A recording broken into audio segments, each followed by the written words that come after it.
Welcome back to the Vet S.O.S podcast, brought to you by the Who You Know Network. Remember, don't drown in the sea in transition. Grab the Vet S.O.S lifeline. Mark, buckle up. It's going to be a big one. We got Leslie Coffey with us from ACP. You want to talk about some serious knowledge. This is going to be the one, Mark. As always, I'm here with my partner, Mark. Mark, how you doing today? I'm doing fantastic. And yes, this has been a much anticipated interview. So super excited, Leslie, to talk with you and have you share some more about ACP. Again, I'm just ready for all the knowledge that you have to share with us. I think that in most cases, our guests have been introduced. We've had some that are regional, but Leslie, I know you're well known in the community, so I can't wait to hear more. Absolutely. Well, thank you so much for the opportunity. Love to share my love labor with anybody. My brain works like Google for transition, and it's not always useful to me. So if it's useful to somebody else, then I want to share it. That's awesome. The Google brain for transition. I love it. All right. As always, we're on the Restream platform. So if you want to put this out as original content over your social media, hit us up with #pairing and we will tell you how to do it.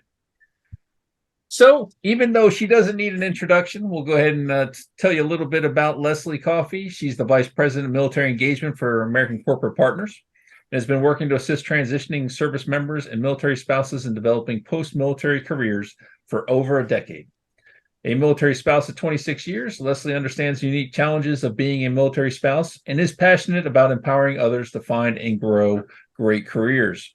She holds a master's in business administration from Texas A&M University Commerce and has been awarded for her volunteerism with the following. Prepare to copy. This is an amazing list. Meritorious Public Service Medal, Commander's Award for Public Service, the Trooper's Lady, Yellow Rose of Texas, Order of St. Joan d'Arc, Artillery Order of Molly Pitcher, and the Civilian Volunteer of the Year Award. Absolutely amazing. Congratulations on all that. You're doing some amazing things. Leslie, how are you doing today? I'm so very blessed. I am blessed beyond measure. Really excited to be here. That is great. Thank you for the kind introduction. I've just been provided opportunities to serve and show love this community I've been part of for almost 27 years now. So a little ancient. You have a giver's heart, and that's what we find in a lot of people, especially within the military. I mean, one, you're volunteering for the most part to join the military. The family doesn't necessarily sign up, but they quickly learn that they're as big a part, if not bigger, of the entire process. And then those who find time to give back to the community, and especially some of these awards sound like they are almost MOS specific. So you're probably giving back in an FRG capacity or directly impacting the unit itself. And then, of course, Volunteer of the Year type awards is usually garrison wide. So just amazing stuff. Love to see what you're doing. And to talk to someone with a giver's heart is just amazing. I'm tongue tied. I can't even get it out anymore. Phenomenal stuff. So what made you get involved, aside from, being a military spouse for so long, what made you get involved in the transition space? What drove you to that? Oh, yes. So it was before the VOW Act, actually, if you're aware of the VOW Act. When I first started, that's when veteran unemployment was really high. VOW Act is Veteran Opportunity Work. So that's essentially when TAP, the 5-day process, became law. So which was 2011, 2012. And I was in before then. So I saw veteran high unemployment and I saw the impact of the 5-day course. And really the way it came to be was because they did this broad survey from starting in 2009 with homelessness. And they wanted to find out, like, why are veterans a higher percentage of homeless compared to their, non-peers, especially with such a small percentage of the population that we cover. And it was really with that survey and a lot of research, they discovered they just didn't understand all of their benefits. So what the VAL Act intended to do was to, before you get out, we're going to put you in a room, we're going to tell you your benefits. What you do with it is on you. But we're going to mandate by law that your unit puts you through this and you have to go through it. So of course it's kind of transition, it's kind of transformed over time, but that's the original intent, was just like, we're going to go through, we're going to talk about your VA benefits, we're going to talk about things that you need to know to prepare yourself. And it was in that 5-day format. It's a little bit different now, but it was really just to say, we provide the information, now you have to own it. You have to have that onus to take that information. But I think I actually, to be quite honest with you, I didn't intend to get into transition. My degree is in finance, and I have an MBA. And I have friends that are Gold Star spouses. And I was there when their service member was killed in action. And I saw people come out of the woodwork after their benefits. Like they were really vulnerable, and they were trying to talk to them about how to invest their money and things like this. And so I wanted to take my education and work for S.O.S, which is Survivor Outreach Services. That's the whole reason I went and got my master's. But in the meantime, while I was working on my master's, I started in transition. And it was really just, so somebody wrote in the newspaper, Miss Coffey took my family from eating ramen to steak, and like it just that one thing and seeing that one success story just turn into more and more and more, just really tug at my heart. So you need to just put that line in every resume you ever submit. Mm-hmm. The newspaper clipping. So now you're working with ACP, right? And in leadership role there, on top of all the volunteering that you do, by the way, and have done. Tell us a little bit more about, ACP, what programs you guys are offering and have in place for people that are in transition. Yes. So for those of us that aren't aware of the ACP, we provide customized mentorship. So it's one-to-one, one professional with one veteran or military spouse, that somebody that has years of experience in the space you're looking to get into. So it's essentially like a career coach that a lot of times will cost thousands of dollars, but for us, it's free. Your service is really the pay for that. And we're very, very fortunate. We have thousands of mentors eager to give back. And we were just recently selected from LinkedIn as their veteran service organization for Veterans Day. And what they did is they essentially did a call to action, and they went out and found a lot of mentors for us in our most high demand fields. And it's phenomenal, like the type of mentors that are signing up, volunteering for nothing more than to see a veteran or a military spouse succeed. Yeah, it's incredible. Yeah, I'm still involved in ACP as far as the transition process, and I love talking monthly with my coach. I mean, it's a fantastic program, and the fact that you can find people in all kinds of businesses. What intrigues me the most about it is how you guys pair us up. Originally I was figuring there was some sort of computer program, algorithm. How are you this good that you can find a great match? How does that work out? It's because it's human driven, because we're not an algorithm, we're not AI or match.com. We're not swiping left or right, We have a staff of 70, and everyone that comes to our program, every veteran or military spouse, they're assigned a point of contact. And that point of contact is there with them throughout the entire journey. So it's not just we find who we think is a great fit mentor. And by the way, it's not CIF. We're not issuing a mentor. We're presenting you the opportunity. You can let us know if we need to go back to the drawing board, because we really want to get it right. Like we have a 97% satisfaction rate, so we want to maintain that. And and it's a mutually agreed relationship. So also the mentor mutually agrees to work with you as well, because we're not going to force somebody on you or vice versa. So, but everything, most important thing is with the human element is that we get you on a call and we listen. Everybody's journey is totally unique. Their goals are unique. Their season of life is unique, what they want to do. And so we listen based off each individual. And you may have preferences in a certain career path. You may be completely undecided. Mentors are great with that too.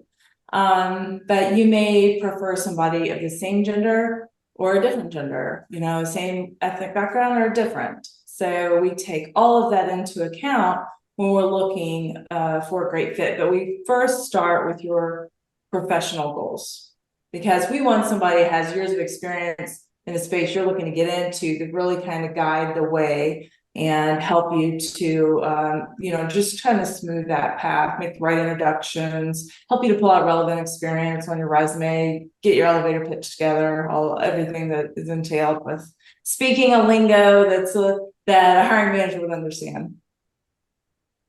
Yeah, it's phenomenal. You know, I did the Commit Foundation where I got a mentor coach through there, and then I'm doing ACP as well. And both organizations were able to pair me with somebody who just fit perfectly.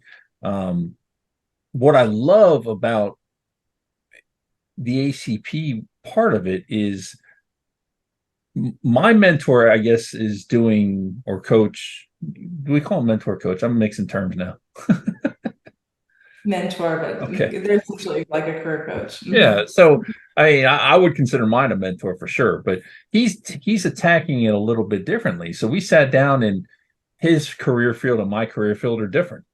And but what he did was listen to me in our introduction and the things that I was interested in. And he's brought somebody in for each call that's an SME in that area, and enabled, or facilitated the conversation in a way that helps me. And that's just phenomenal. And the fact that he had the vision to do that, for one, and two, he truly cares about my growth and development. So I applaud ACP for what you guys are doing and the people you're bringing in, because they're just top notch. It's unbelievable.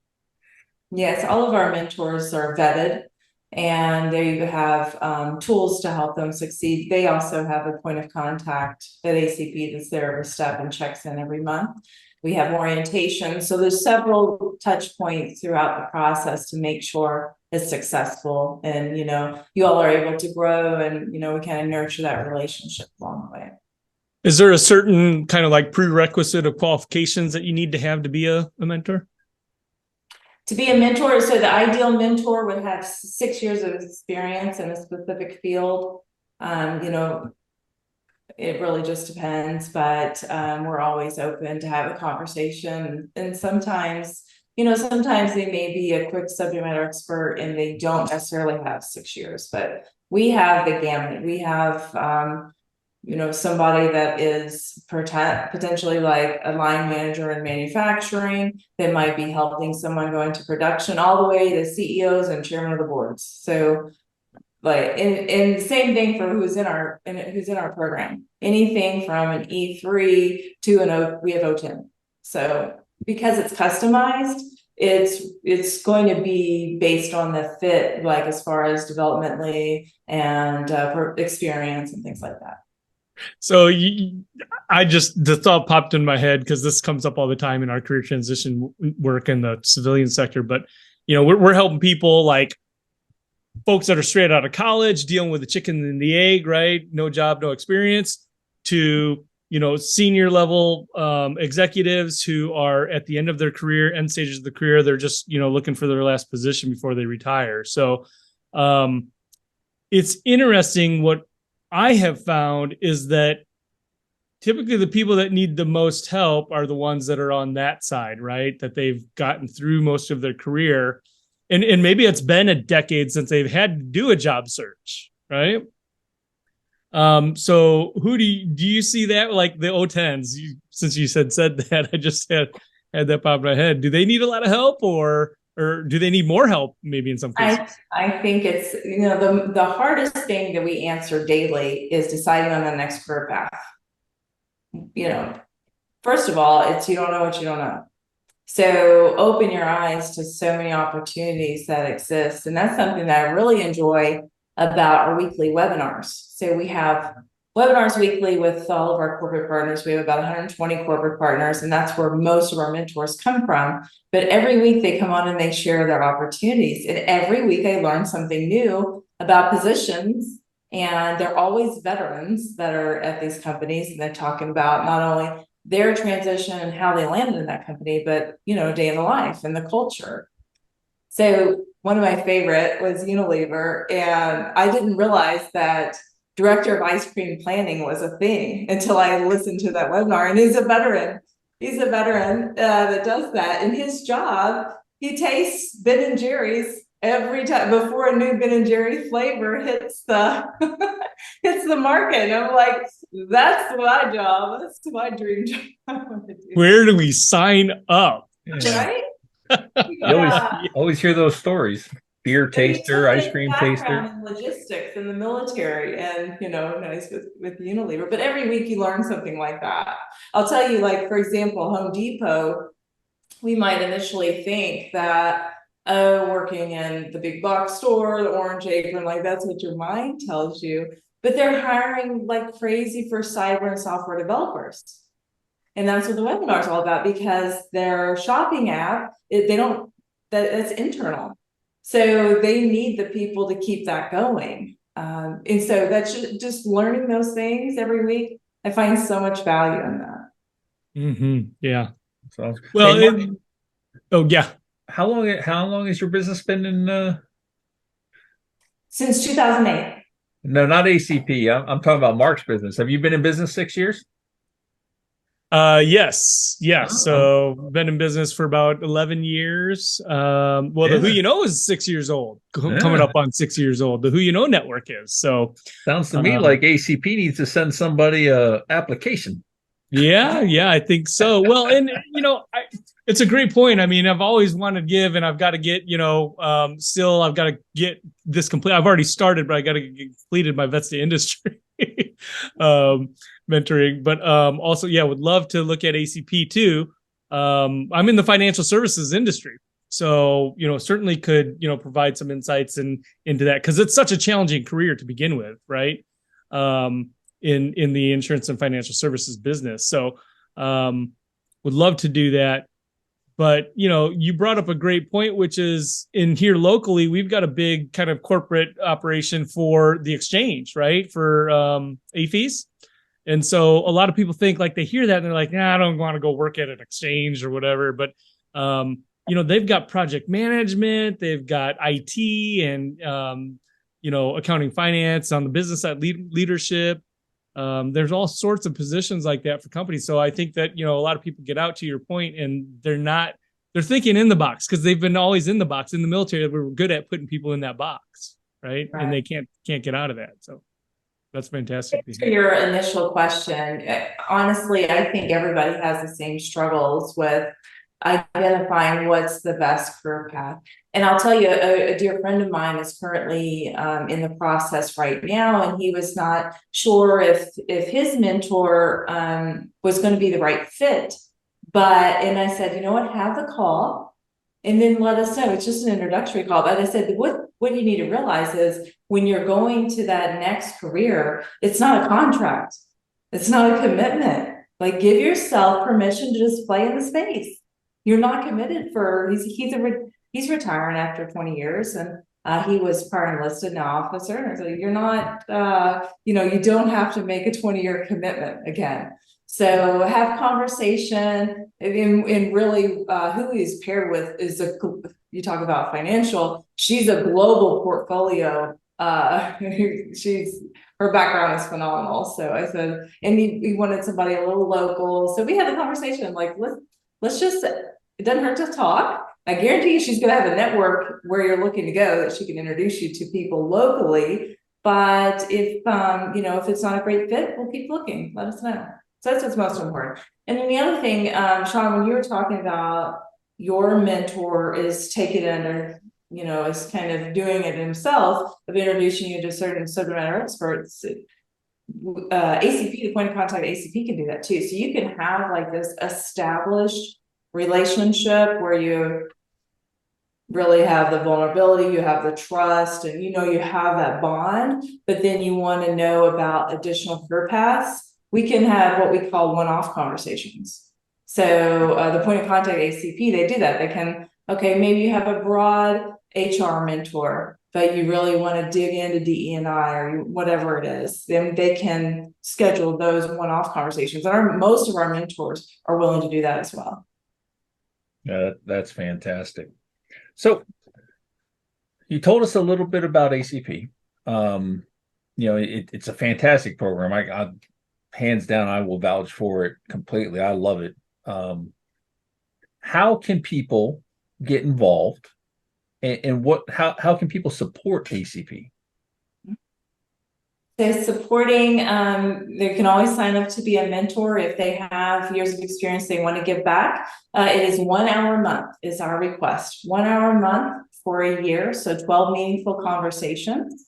And our website is acp-usa.org, where they can sign up. And I will tell you, when LinkedIn highlighted us, the whole reason that came to be is because Corey Boatwright, who's the military program manager, is an alumni of our program.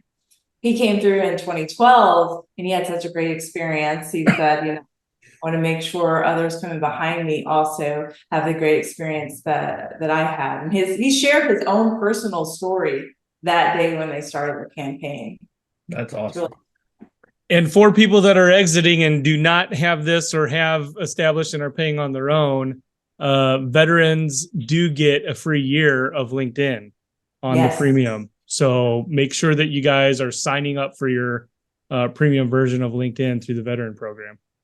Yes. And if if that's something you want to work on your mentor with optimizing your profile and how to translate relevant experience in that profile, making sure that you don't just have in your headline, 2-3 BCT or something like that. Like nobody knows what that means. And I see it every day. So the mentor, you ask them to provide an hour a month and essentially a year long. It's one mentor or one mentee per year, right? They're not handling 12, 13, 14 people at a time. Yes, they only have one person to pour into. And the whole reason I joined the team is because I'm an alumni. So I came through, I was in the transition space, as I had shared. And I had ran the largest TAP center in Fort Hood, and then the Army called, and I got to resign, as I have every other position for the last 25 years before COVID. I had always resigned and had to start over. So when we went to Fort Irwin, which is the middle of everywhere, that is where they announced that they were going to launch for military spouses. So they launched officially in 2018, which was, we just celebrated our 4-year anniversary from that because it was Veterans Day 2018. But what I did was I had known about ACP. I mean, when I was at Hood, I gave it out. Like I gave out the flyers, like this is like the rich uncle you never knew you had. Like who would pass this up? That was my interpretation. And so when I heard they were going to give it to spouses, I put a countdown up on my phone. I'm like, oh, I'm going to be one of the first to apply. And I was. So the result of my mentorship from the middle of the Mojave Desert when remote work wasn't big was a 67% increase in pay. And so now years later, I've always been evangelizing. And so the executive director reached out and said, why don't we just make this official? And so I did. So I see this as a gift, really to give this community I've been a part of. But it starts because of my experience. That's amazing. And the more people we talk to, the more I keep in having this vision of the hair club for men commercial. I'm not just the president, I'm also a client. Everybody has gone through these things, and it's great, because you get the personal testifying, hey, I did this, I love it, you got to do it. And two, it speaks volumes for the program that people actually want to be a part of it after the fact. And ACP is definitely one of those. I mean, you guys have an amazing program doing amazing things.